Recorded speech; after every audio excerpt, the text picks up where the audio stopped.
तेल की कीमतों को लेकर लगातार सियासत तेज हो गई है। वहीं मुद्दा तो वन नेशन वन इलेक्शन का भी गर्मा रहा है।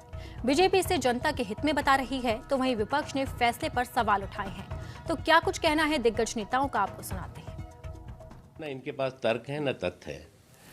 आपने जो कमेटी बनी थी उसकी रिपोर्ट देखिए। फेडरलिज्म कहाँ से खतरे में आ गया? क्या स्टेट्स में इलेक्शन नहीं होंगे क्या उससे?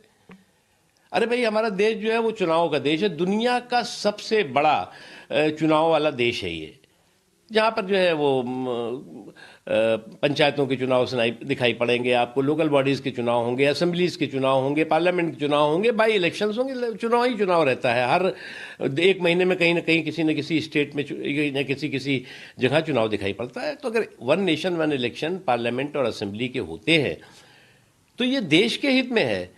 ये चुनावी जो हमारे सुधार की एक ज़रूरत थी, वक्त की ज़रूरत, वक्त की आवश्यकता है।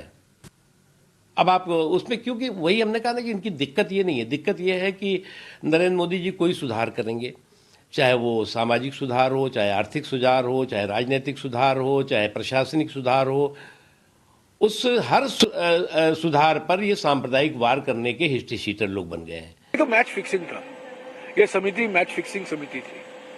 और नरेंद्र मोदी की मंशा क्या है, उनकी मानसिकता समझ लीजिए। वन नेशन नो इलेक्शन, यही उनकी मानसिकता है। अगर वो आएंगे वापस सत्ता में, वो किस आधार पर वो 400 सीट मांग रहे हैं कि संविधान को मैं बदलूं, बाबा साहब अम्बेडकर का संविधान को बदलूं? क्यों?